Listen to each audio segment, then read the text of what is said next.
qandagi axlatlarning 8 cho'ng dushmani. Biz ko'kmush tarkibidagi oziqlik moddalarni sanab baqayli. Vitamin C, vitamin E, karotin qatorliqlar qon qetishini unumli to'sadi. Uningdan boshqa yana xlorofil bor bo'lib, qon tarkibidagi toksinni unumli tozalaydi. Ko'kmush boshqa ko'ktatlarga o'xshamaydigan bo'lib, u faqat may bilan birlashgandala vitamin C, karotin badanga texim oson so'mirildi.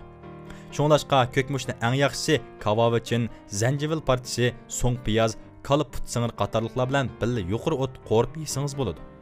Maymun shaptilining tarkibidagi vitamin C ning miqdori xilili mo'l. Her 100 gram maymun şaptılının tərkibində 69 mg vitamin C bo'lib, kollagen biriktirishidagi kam bo'z bo'lmaydigan ham materialning birisi. Maymun şaptılının qon tomirlarining elastikligini oshirib va qon besimini tengshash roli bor. Nurg'un kishilar samsoq qat'iy yaqin kelmaydi. Ammo hozirdan boshlab uni yoqtirib qolishingizni tavsiya qilamiz. Chunki samsoqning tarkibidagi samsoq moddasi jigardagi xolesterin biriktiradigan enzimning aktivchanligini ojizlashtiradigan bo'lib, bu orqali badandagi xolesterin miqdorini tövallatib, qonning sog'lom holatda saqlanishini qo'g'daydi. Izchil turda karabshi iste'mol qilishning qon besimini muqimlashtirishga belgilik ta'siri bor bo'lib, bu karabshining tarkibida kaliy elementi va karabshi moddasi qatorliqlarning bo'lganligidan bo'ladi. Karabshini suvda qaynatib, samsoq, ochiq suv qatorliqlar bilan birga aralashtirib, so'g'oq say qilib iste'mol qilsa bo'ladi. yoki karabshini siqib, sharabdan chiqarib iste'mol qilsa bo'ladi. Qor qerinquloqning tarkibida temir moddasi mo'l bo'lib, uni davomli iste'mol qilganda qon ozliq kasallik giribtor bo'lib qolishining oldini olg'ili bo'ladi.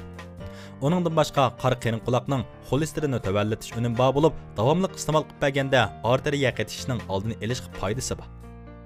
Ko'di tarkibida kalsiy, fosfor, temir, qand va oqsil, vitamin A, vitamin C, karotin va zo'r miqdordagi taloliq moddalar bor bo'lib, oshqozon ufshayning midirilishini oshirib, cho'ng taratni ravonlashtirish rolini o'taydi.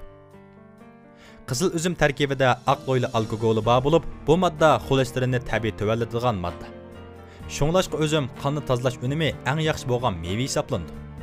Olma bo'lsa, unumlik bo'lgan qon tozalag'ich bo'lib, qon besimi tuvan yoki arteriya qaytish kesili bog'la olmani ko'proq iste'mol qilish kerak. Olmaning yana limfa sistemasi iqtidorini ilgari surish roli bor. Buningdan boshqa olma sharbatining uchay yo'llarining lo'mallashini tiziltish roli bor bo'lib, yoz kunlari agar tomoqdan keyin bir tal olma yeb bersangiz, tan ozligingizni saqlab qolmay yana ayollar kasalining oldini oladi.